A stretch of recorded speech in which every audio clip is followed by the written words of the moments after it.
So hello everyone, today we are starting our unit electrochemistry. Electrochemistry यानी कि electrical energy and chemical energy, इन दो terms के साथ आज मुझे डील करना है। बट अब माइंड में आया कि मैम ये दोनों टर्म्स रिलेटेड कैसे हैं या हम इन्हें रिलेट क्यों कर रहे हैं, what's the reason behind it. तो स्टूडेंट्स, आपने पढ़ी है अबाउट द केमिकल रिएक्शन, आप पढ़ चुके हो। केमिकल रिएक्शन हमारी दो तरीके की रहती हैं, the first one is spontaneous and the second one is non spontaneous. देखिएगा, एक रिएक्शन क्या होती है मेरी, स्पॉन्टेनियस होती है, और एक रिएक्शन होती है मेरे पास non spontaneous.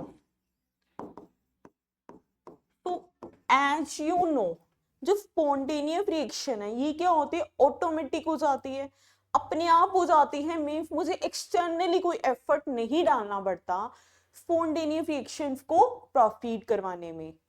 For example, flowing of water, पानी को आप कहीं पे भी गिरा दो वो क्या हो जाएगा, बह जाएगा। That is spontaneous reaction. पानी क्या है, ये कोई भी चीज हमें बताए कि वो ऊपर से नीचे की तरफ ही गिरेगी ड्यू टू ग्रेविटी। तो जो रिएक्शन अपने आप हो रही है that is spontaneous reaction. And as you know, जितनी मेरी स्पॉन्टेनियस रिएक्शन होंगी, यानी जितनी मेरी रिएक्शन अपने आप होंगी, वहां पर क्या होगा, कुछ ना कुछ एनर्जी का रिलीज होगा। ओके, क्योंकि जो चीज स्टेबल बनती है वहां पे क्या होता है, एनर्जी का प्रोडक्शन होता है। अब बात करते हैं नॉन स्पॉन्टेनियस रिएक्शन की। नॉन स्पॉन्टेनियस यानी कि अपने आप नहीं होंगी, ऑटोमेटिक नहीं होंगी, हमें कुछ ना कुछ एफर्ट डालने पड़ेंगे, बाहर पे कोई ना कोई टेम्परेचर की, प्रेशर की, कैटलिस्ट की, मींस कोई ना कोई कंडीशन प्रोवाइड करनी पड़ेगी, अदरवाइज ये अपने आप तो होने नहीं वाली। तो नॉन स्पॉन्टेनियस रिएक्शन में क्या होता है, आपको एनर्जी की रिक्वायरमेंट है। ओके, अब देखिए जी, हमें करना क्या होगा, जो मेरी एनर्जी यहां पे रिलीज हुई, इस एनर्जी को हम क्या करेंगे, इलेक्ट्रिकल एनर्जी में कन्वर्ट करेंगे। जो मेरी एनर्जी यहां पर यूज हुई, उस केमिकल एनर्जी को मैं क्या करूंगी, इलेक्ट्रिकल एनर्जी में कन्वर्ट करूंगी, और वो इलेक्ट्रिकल एनर्जी कहां काम आने वाली है, नॉन स्पॉन्टेनियस रिएक्शंस को प्रोसीड कराने में। तो ये एक तरह की साइकिल हमारे एटमॉस्फेयर में चलती रहती है ताकि हर तरह की रिएक्शन प्रोसीड हो सके। तो बेसिकली इलेक्ट्रोकेमिस्ट्री वो ब्रांच है जो किसके साथ डील करेगी, which deal with the electrical energy and chemical energy. यहां पे हम इन दो टर्म्स को पढ़ने वाले हैं। तो आइए चैप्टर को स्टार्ट करते हैं कि कौन कौन से टर्म्स हमारे यहां पर आएंगी और हमें इन चीजों की क्या रिक्वायरमेंट है। Okay, let's start. तो देखिए स्टूडेंट, सबसे पहले मैं एक कंडक्टर की बात करती हूँ। कंडक्टर बहुत से स्टूडेंट्स इसके बारे में फैमिलियर हैं कि जो हमारा कंडक्टर है, कंडक्टर यानी कि which can conduct electricity, physics में आपने बहुत अच्छे से पढ़ा हुआ है। तो ओके, मैं यहाँ पर ले रही हूँ एक सिलिंड्रिकल कंडक्टर। यहाँ पर मैंने क्या लिया है, एक सिलिंड्रिकल कंडक्टर लिया है। ओके, सो है तो एक तरह का matter he, matter contains electrons and protons, and ये क्या होगा, न्यूट्रल होगा। तो जितने इलेक्ट्रॉन है उतने ही प्रोटॉन है, जितने मैंने यहाँ पे प्रोटॉन बना दिए उतने ही मैंने इलेक्ट्रॉन बना दिए। हाँ जी, अब बात करते हैं एट रूम टेम्परेचर। क्या बात करेंगे जी हम, रूम टेम्परेचर। तो स्टैंडर्ड रूम टेम्परेचर हम कंसीडर करके चलते हैं 25 डिग्री सेल्सियस। तो स्टूडेंट, जब मैं बात करूंगी 25 डिग्री सेल्सियस, तो 25 डिग्री सेल्सियस पे होने क्या वाला है वो देखिएगा। तो 25 डिग्री सेल्सियस पे कोई इधर जा रहा है तो कोई इधर जा रहा है, कोई इधर जा रहा है तो कोई इधर जा रहा है, कोई इधर जा रहा है। मीन्स कि कोई भी इलेक्ट्रॉन, कोई भी प्रोटॉन खाली तो बैठने पे रहा, वो क्या करेंगे, दे ऑल वाइब्रेटिंग। वो क्या करेंगे, अपने अपने पाथ पे वाइब्रेट कर रहे हैं, और वाइब्रेट करते हुए कोई इधर की तरफ मुड़ रहा है तो कोई उधर की तरफ मुड़ रहा है। इट मीन्स कोई प्रॉपर डायरेक्शन तो नहीं है, इट मीन्स कोई प्रॉपर डायरेक्शन नहीं है।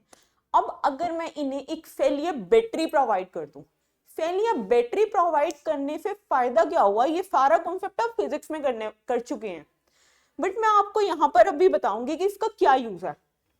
देखिए, अब मैंने इसको सेल या बैटरी प्रोवाइड कर दी, तो क्या होगा, after providing the potential difference, cell या बैटरी मान लीजिए 6 वोल्ट की मैंने प्रोवाइड कर दी, तो electron and proton got their proper direction. क्या होगा जी, जब मैंने इनको प्रोवाइड कर दी तो जो मेरे इलेक्ट्रॉन थे या फिर प्रोटॉन थे उनको क्या मिल गई, एक प्रॉपर डायरेक्शन मिलेगी। अब प्रॉपर डायरेक्शन आप कहेंगे कैसे मिली है, वो देखिएगा।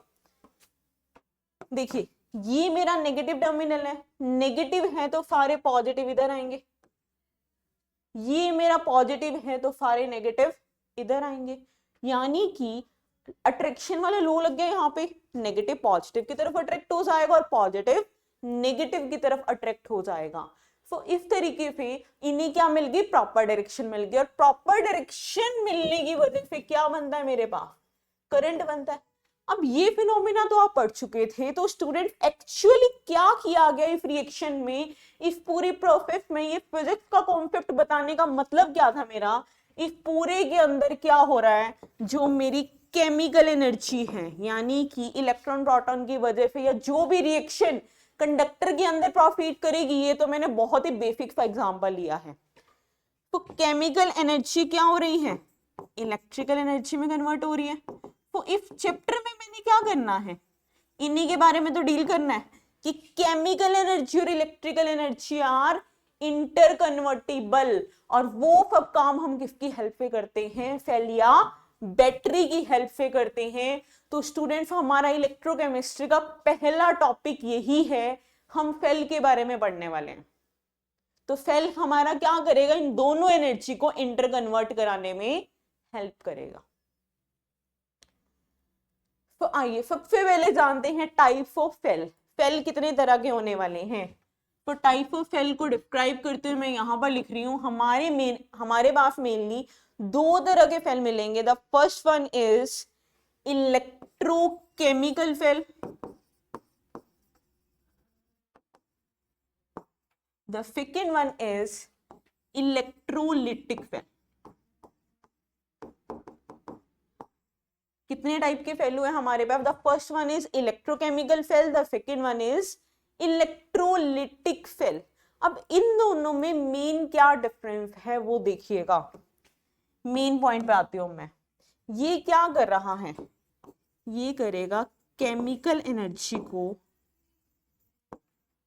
Chemical energy will be converted into the electrical energy. और यहां पे जब मैं बात करूंगी इलेक्ट्रोलिटिक सेल की, यहां पर हमारा प्रोसीजर अपोजिट हो जाएगा। ये क्या करने वाला है, इलेक्ट्रिकल एनर्जी को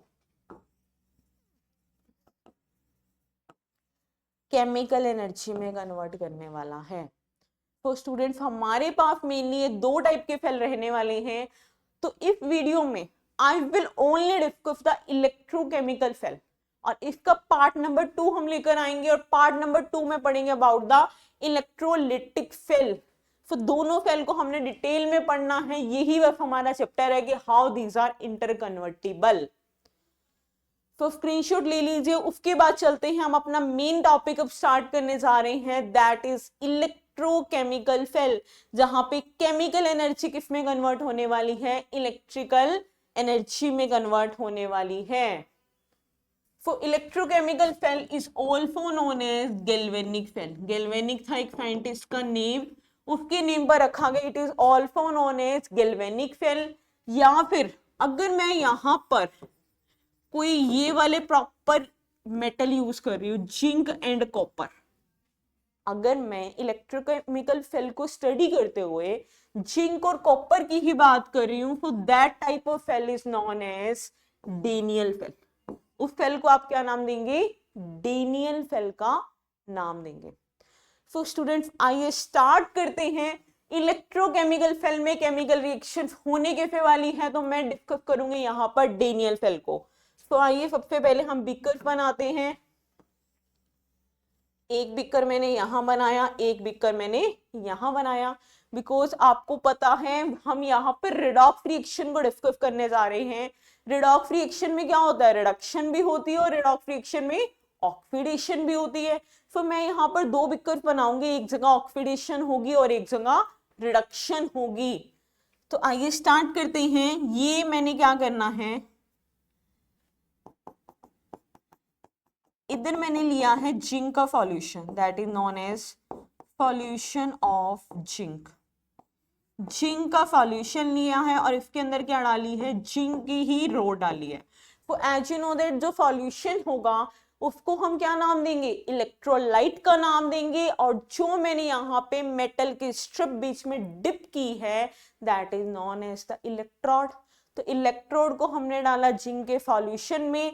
सेम एज यहां मैं क्या करने वाली हूँ, यहां मैं सॉल्यूशन लूंगी कॉपर का। तो बेसिकली यहाँ पर क्या लेते हैं, जैसे जिंक के सॉल्यूशन की बात की, so that is known as zinc sulphate. यहाँ पर हम लेके चल रहे हैं कॉपर सल्फेट। तो कॉपर सल्फेट के अंदर क्या किया गया, कॉपर की ही हमने क्या कर दी, रोड को डिप कर दिया। फिर रोड को नाम दिया जाता है इलेक्ट्रोड का और इन सॉल्यूशन को नाम दिया जाता है इलेक्ट्रोलाइट का। तो अब गाइस हमने करना क्या है, अब इन्हें मुझे क्या करना है, कनेक्ट करना है। किसके साथ, we will connect them with the help of salt bridge. Salt bridge, bridge यानी कि दो चीजों को कनेक्ट करता है। फॉल्ट ब्रिज यानी कि कोई ना कोई फॉल्ट होगा।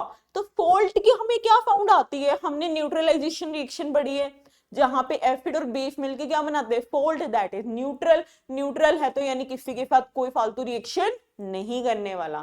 तो यहाँ पर फॉल्ट ब्रिज मैंने क्यों अप्लाई किया है, टू मेंटेन द न्यूट्रलिटी। ये क्वेश्चन मोस्ट इंपॉर्टेंट है सीबीएसई पॉइंट ऑफ व्यू से। और जितने स्टूडेंट जेई नीट की तैयारी कर रहे हैं, यहाँ पे अब आपका स्टार्ट होता है मेन कॉन्सेप्ट, जहां पे हमारे पास क्वेश्चन पुट किए जाते हैं। तो ध्यान से समझिएगा। तो सबसे पहले मैंने यहाँ पे बात की, जिंक रोड को जब डाला जिंक के सॉल्यूशन में, तो यहाँ पर क्या होने वाला है, ऑक्सीडेशन होने वाला है। यहाँ पे क्या होगा, लेफ्ट साइड में होगी ऑक्सीडेशन, राइट साइड में होगी रिडक्शन। तो this is the main important question, पूछा जाता है कि लेफ्ट साइड में कौन सी प्रोसेस होने वाली है, राइट साइड में कौन सी प्रोसेस होने वाली है। और ये फॉल्ट ब्रिज का काम क्या है, न्यूट्रलिटी को मेंटेन करना। मीन्स कि जितने इलेक्ट्रॉन ये लूज करेगा उतने इलेक्ट्रॉन ये क्या करेगा, गेन करेगा, ताकि हमारा सॉल्यूशन क्या बन सके, स्टेबल बन सके। और इसी केमिकल रिएक्शन की हेल्प से मुझे आज क्या करना है, इलेक्ट्रिकल एनर्जी में कन्वर्ट करना है, ताकि नॉन स्पॉन्टेनियस रिएक्शन को करवाया जा सके। तो अब देखिए जिंक, जिंक की अगर मैं बात करूं, you know very well about the zinc, कि जिंक क्या करता है, दो इलेक्ट्रॉन्स को लूज करता है। और कॉपर क्या करेगा, दो इलेक्ट्रॉन्स को गेन करेगा। तो इसका स्क्रीनशॉट ले लीजिए। अब आते हैं हम अपनी केमिकल रिएक्शन पे कि इस पे क्या केमिकल रिएक्शन होने वाली है। तो बात करते हैं सेल रिएक्शन की। सेल में कौन सी रिएक्शन हो रही है, तो देखिएगा जो मेरा जिंक था, जिंक किसके साथ रिएक्ट कर रहा है, कॉपर के साथ रिएक्ट कर रहा है। ऑलरेडी हमें पता है, देखिए जिंक क्या काम करेगा, जिंक का होगा ऑक्सीडेशन। वो भी अभी मैं आपको थोड़ी देर में क्लियर कर दूंगी, मेरे को कैसे पता चलता है कि किस मेटल का ऑक्सीडेशन होना है, किसका रिडक्शन होना है। फिलहाल के लिए मैं इतना याद रख रही हूं कि लेफ्ट साइड में जो है वहां पे ऑक्सीडेशन होने वाला है। ऑक्सीडेशन यानी ये इलेक्ट्रॉन का क्या होगा, लूज होगा। तो जिंक मेरा अगर सॉलिड स्टेट में प्रेजेंट है, it will be converted into zinc 2 positive, और वो भी क्या होगा, एक्वस में होगा। बिकॉज इलेक्ट्रॉन अगर वो लूज करता है तो वो कौन सी स्टेट में करता है, एक्वस स्टेट में करता है। अब बात करते हैं हम कॉपर की। कॉपर 2 पॉजिटिव, 2 पॉजिटिव यानी कि it is present in aqueous state. अब ये क्या होगा, कॉपर में कन्वर्ट होगा, कॉपर सॉलिड में। तो मुझे इतनी बात समझ आ गई कि जिंक ऑक्सीडाइज हो रहा है और कॉपर रिड्यूस हो रहा है। And that type of reaction जहां पे oxidation and reduction are taking simultaneously, that type of reaction is known as redox reaction.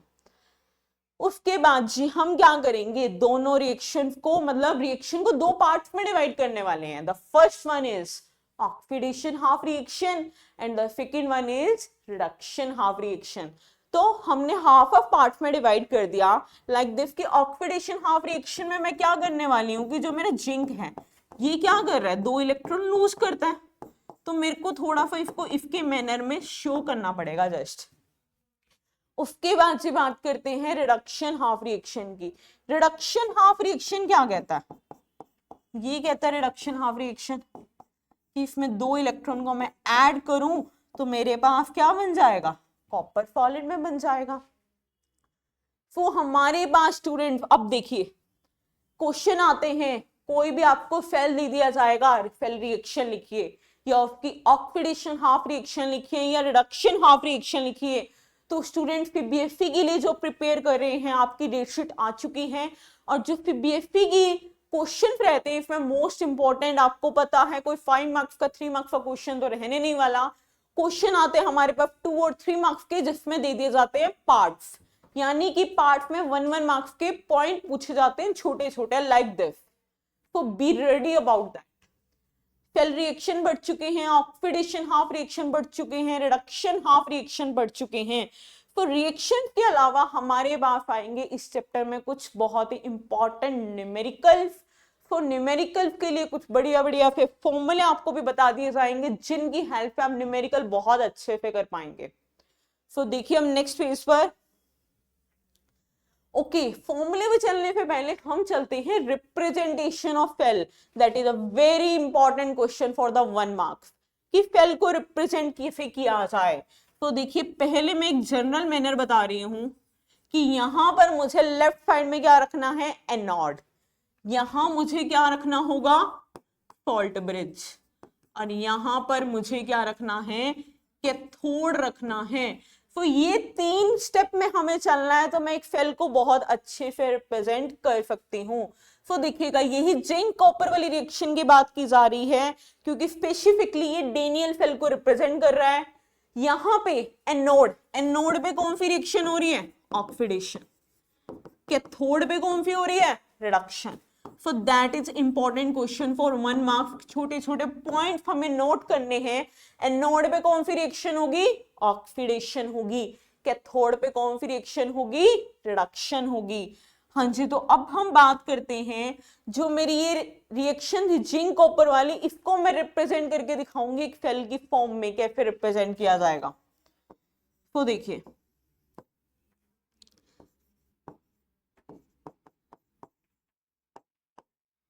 Zinc solid किसमें कन्वर्ट हो गया, जिंक 2 पॉजिटिव में, एनोड पे क्या हो गई, ऑक्सीडेशन। उसके बाद मुझे क्या लगाने हैं, 2 डंडे लगाने हैं, ये डबल लाइन रिप्रेजेंट क्या किसको करने वाली है, सॉल्ट ब्रिज को। उसके बाद मुझे रिप्रेजेंट करना है कैथोड, कैथोड पे क्या हो रही है, रिडक्शन हो रही है। सो इस तरीके से रिप्रेजेंट करेंगे हम एक सेल को, that is a important question for 1 marks. हाँ जी, तो अब आगे की तरफ चलते हैं और क्या करना है हमें, यहाँ पे हमें डील करना है फॉर्मूलेस के साथ।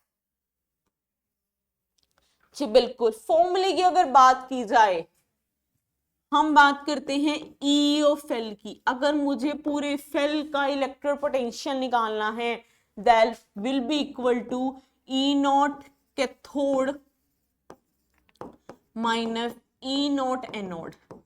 क्या फॉर्मूला बना, देखिए कैथोड की इलेक्ट्रिक पोटेंशियल लेंगे, एनोड की लेंगे, दोनों को सब्ट्रैक्ट कर देंगे, तो मेरे पास क्या आएगा, ई नॉट ऑफ आ सेल। अगर लेनी है नोट मीन्स की तीनों ही ई नोट की फॉर्म में आएंगे, या फिर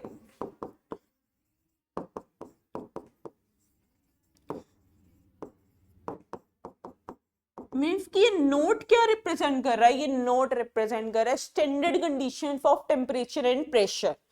बट अब मेरे माइंड में एक बात आई कि अगर ई ऑफ एल और ई नोट ऑफ एल में रिलेशन निकालना हो तो क्या करेंगे। तो उसके बारे में भी अभी हम पढ़ने जा रहे हैं। सबसे पहले छोटा सा एक नोट बना के पॉइंट नोट करिएगा, यहाँ पे इंपॉर्टेंट पॉइंट नोट बनाकर हम लोग नोट करेंगे। क्या इंपॉर्टेंट पॉइंट डिस्कस करने जा रहे हैं, देखिएगा बात मैं कर रही हूँ हाइड्रोजन की, किसकी मैं बात कर रही हूँ, हाइड्रोजन की। अब आपको पता है हाइड्रोजन बेचारा ना मेटल में आता है ना नॉन मेटल में आता, मैं ना घर का ना घाट का, जहां इसका मन करता है, कभी कभार तो एज अ मेटल की फॉर्म में यूज कर दिया जाता है और कभी कभार एज अ नॉन मेटल की फॉर्म में यूज किया जाता है, यानी बेचारे की कोई इंपॉर्टेंस नहीं है। सो एक पॉइंट नोट करिएगा, अगर ई नोट की वैल्यू नेगेटिव है, हमने क्या किया, एक वैल्यूज लिखी ई नोट की सभी मेटल्स के लिए, जितने भी मेटल मेरे रिएक्टिविटी सीरीज में प्रेजेंट होते हैं मैं उन मेटल्स की बात यहां पर करने जा रही हूं। मैंने क्या लिखी, ई नोट जो है, ई नोट की वैल्यूज लिखी, बोला कि अगर ई नोट मोर नेगेटिव है, जितना ज्यादा नेगेटिव होता जाएगा, और स्टैंडर्ड रेफरेंस के लिए मैंने वहां पर क्या रखा, हाइड्रोजन रखा, it is also known as hydrogen electrode potential.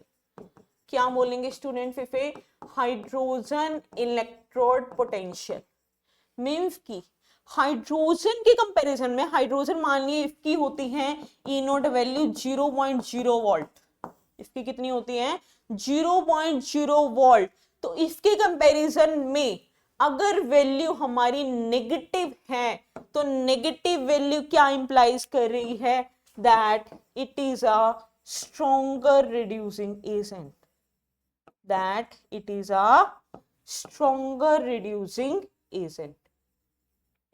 But in the opposite case, अगर हाइड्रोजन के कंपैरिजन में हाइड्रोजन तो हो गया 0, नेगेटिव थी तो स्ट्रॉन्गर रिड्यूसिंग एजेंट, अगर पॉजिटिव होगी तो क्या होगा, स्ट्रॉन्गर ऑक्सीडाइजिंग एजेंट होगा। तो आइए अब इस पॉइंट को स्क्रीनशॉट लेकर नेक्स्ट पॉइंट लिख लेते हैं, पॉजिटिव के लिए क्या होगा। देखिए यहां पर मैं थोड़ा सा पहले अपने पॉइंट को खत्म करूंगी, फिर मैं आऊंगी नेक्स्ट इक्वेशन के टॉपिक पर। अगर ई नोट की वैल्यू पॉजिटिव है, अगर ई नोट की वैल्यू पॉजिटिव है, यानी कि वो क्या है, स्ट्रॉन्गर ऑक्सीडाइजिंग एजेंट है। तो अभी थोड़ी देर पहले जैसे हम लोग बात कर रहे थे कि कैसे पता चलता है कौन सा मेरा ऑक्सीडाइजिंग एजेंट है, मतलब किसका ऑक्सीडेशन होगा किसका रिडक्शन होगा, कि मैम किसको मैं लेफ्ट में रखूं किसको मैं राइट में रखूं, ये बात हम लोग कर रहे थे इलेक्ट्रोकेमिकल सेल में। तो यहां पर मैं क्या चेक करूंगी, इसकी ई नोट वैल्यूज को चेक कर लूंगी। ई नोट वैल्यू अगर पॉजिटिव है तो मेरे को पता चल रहा है कि स्ट्रॉन्गर ऑक्सीडाइजिंग एजेंट है, और नेगेटिव है तो क्या पता चल रहा है कि स्ट्रॉन्गर रिड्यूसिंग एजेंट है। तो ऑक्सीडाइजिंग एजेंट यानी कि रिडक्शन के काम आएगा, और वो किसके काम आने वाला है, ऑक्सीडेशन के काम आने वाला है। सो इस तरीके से हम मेटल्स को चूज करते हैं। बाकी एज अ स्टैंडर्ड अभी के लिए हमने डेनियल फेल में जिंक और कॉपर की ही बात की है। उसके बाद जी बात कर रहे हैं हम लोग नन्नेस्ट इक्वेशन। नन्नेस्ट था एक साइंटिस्ट का नेम, नन्नेस्ट क्या था जी, एक साइंटिस्ट का नेम था। तो जैसे अभी मैंने लास्ट स्लाइड में कहा कि ई नोट निकालने का मेथड मेरे को पता है, ई निकालने का मेथड मुझे पता है, but what is the relation between E and E naught. So इस रिलेशन को कौन लेकर आया, नन्नेस्ट लेकर आया था, that is known as Nernst equation. तो लिखेंगे इसे कि E of L is equal to E naught of L minus में 0.059 डिवाइडेड बाय एन लोग, लोग हमारा लोगैरिथम फंक्शन की बात की जा रही है, तो यहां पर हम लिखेंगे zinc divided by copper. Means की रिलेशन किस किस के बीच में बताया, ई और ई नोट के बीच में रिलेशन को बताया। 0.059 आपका कांस्टेंट किस तरीके से आया कि जब आपने टेम्परेचर की कांस्टेंट की वैल्यू पुट की तो सॉल्व करके रिजल्ट मेरे पास ये आता है। यहाँ पे आपने क्या लिखा, जिसका ऑक्सीडेशन हुआ है डिवाइड बाय रिडक्शन हुआ है। तो इस फॉर्मूले का स्क्रीनशॉट ले लीजिए। अब हमारे अपने न्यूमेरिकल क्वेश्चन पर कि न्यूमेरिकल किस तरीके के आने वाले हैं, 3 मार्क्स में हम उनके साथ डील करेंगे। तो देखिएगा this is the important numerical किस तरीके का बोला हुआ है। देखिए रिप्रेजेंट द सेल, सबसे पहला काम मुझे सेल को रिप्रेजेंट करना है। ओके सेल को सबसे पहले हम रिप्रेजेंट ही कर देते हैं, तो 1 मार्क्स का तो हमारा यही है। अब आपको फेल को रिप्रेजेंट करना होता है, मैग्नीशियम किस में कन्वर्ट हो रहा है, मैग्नीशियम 2 पॉजिटिव में, बीच में मैंने लगाया फॉल्ट ब्रिज। उसके बाद आपका ये Ag पॉजिटिव किस में कन्वर्ट हो रहा है, Ag में कन्वर्ट हो रहा है कुछ इस तरीके से। तो that is the representation of fail. तो 1 मार्क तो हमने गेन कर लिए। उसके बाद जी देखिए, आपको एक रिएक्शन दे दी गई है, कोई दिक्कत नहीं है, आपको क्या निकालना है, ई ऑफ फेल निकालना है। अगर क्या गिवन है, ई नोट गिवन है, तो अभी हमने पढ़ा ई और ई नोट के बीच में रिलेशन कौन बताने वाला है, नर्नेस्ट बताने वाला है। तो मैं यहाँ पर अब फॉर्मूला मेंशन करूंगी और वैल्यूज को पुट कर दूंगी, ज्यादा कुछ भी नहीं करना हमें। तो आइए स्टार्ट करते हैं। क्या बोला था मैंने, E of L is equal to E naught of L minus 0.059 divided by N. उसके बाद मुझे क्या लिखना है, यहाँ पर लोग लिखना है जिसका ऑक्सीडेशन हुआ है, मैग्नीशियम का ऑक्सीडेशन हुआ था, डिवाइडेड बाय जिसका रिडक्शन हुआ है, और जितने नंबर ऑफ मोल्स होंगे वो क्या लिखने हैं, हमें इस तरीके से लिख देने हैं। अब देखिए जी, मुझे क्या निकालना है, ई ऑफ एल निकालना है। ई नोट की वैल्यू कितनी गिवन है, 3.17। तो मैं यहां पर इसको रब करके क्या लिख दूंगी, 3.17 लिख दूंगी, minus 0.059 divide by N. N यानी कि कितने नंबर ऑफ इलेक्ट्रॉन्स का चेंज हुआ है during the oxidation and reduction. तो आप यहां पर देख सकते हैं 2 इलेक्ट्रॉन का ट्रांसफर हो रहा है। तो मैं यहां पर n की वैल्यू को कितना पुट कर दूंगी, 2 पुट कर दूंगी। उसके बाद जी बात करते हैं लोग। Mg2 पॉजिटिव की कंसंट्रेशन हमें चाहिए, तो गिवन है 0.130। यहां पर इसकी वैल्यू को पुट कर दिया जाएगा। उसके बाद Ag पॉजिटिव की 0.001, यहां पर इसको पुट कर दिया जाएगा।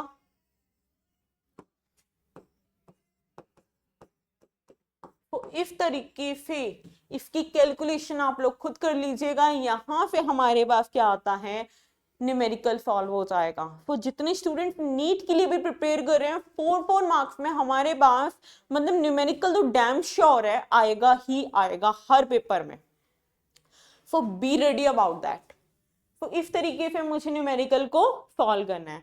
उसके बाद जी नेक्स्ट फॉर्मूले की बात करते हैं। The next one is equilibrium constant from Nernst equation. यानी इक्विलिब्रियम की क्या कंडीशन होगी, एज यू नो इक्विलिब्रियम पे रिएक्शन स्टॉप नहीं होती, बल्कि क्या होता है, रेट ऑफ फॉरवर्ड किसके इक्वल हो जाता है, रेट ऑफ बैकवर्ड रिएक्शन के। तो इक्विलिब्रियम कांस्टेंट का मैं अब आपको फॉर्मूला बताने जा रही हूं, लिखिएगा।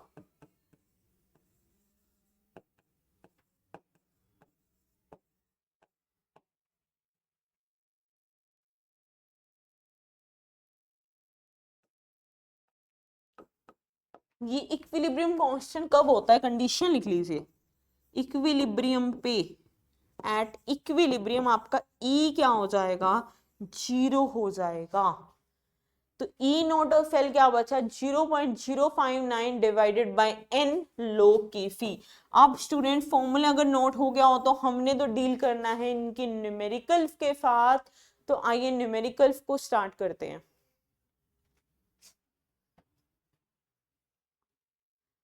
देखिए अदाजी, कुछ इस तरीके का न्यूमेरिकल देखने को मिलता है हमें एग्जाम में। क्या बोला गया है, स्टेटमेंट को रीड करेंगे। Calculate the equilibrium constant of the reaction. कि रिएक्शन आपको गिवन है, कहीं पे कॉपर Ag दे दिया जाएगा, कहीं पे कुछ, कहीं पे कुछ, तो मेटल डिफर करेंगे according to the E naught values.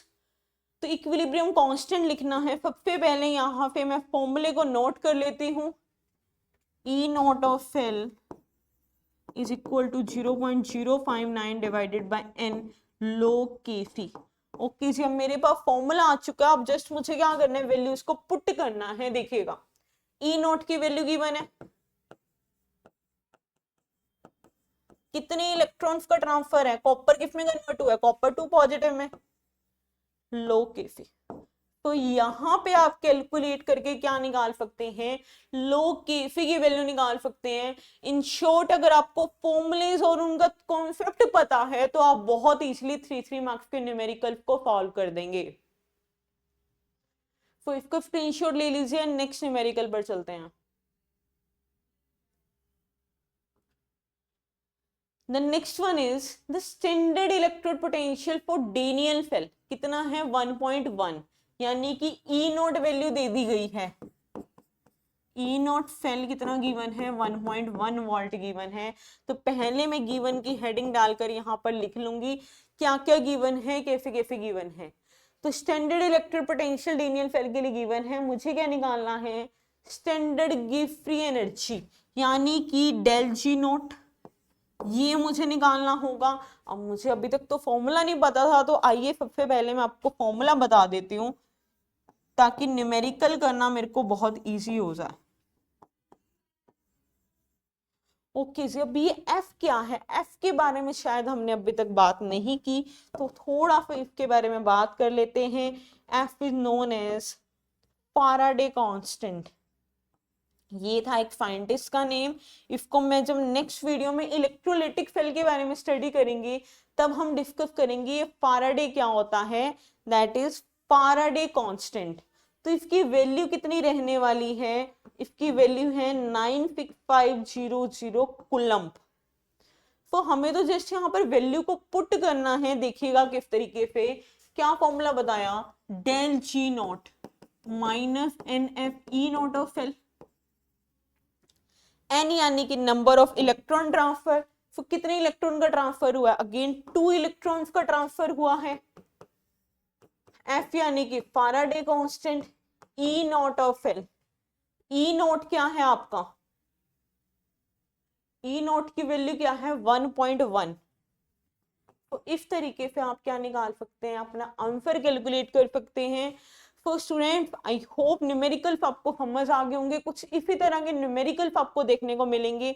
तो आपने न्यूमेरिकल्स को देख के घबराना नहीं है, वही अपने ट्रिक्स अप्लाई करनी है और बहुत इजीली आप कर पाएंगे। थैंक यू सो मच, मिलते हैं नेक्स्ट पार्ट में जहां पर हम लेकर आएंगे इलेक्ट्रोलाइटिक सेल को।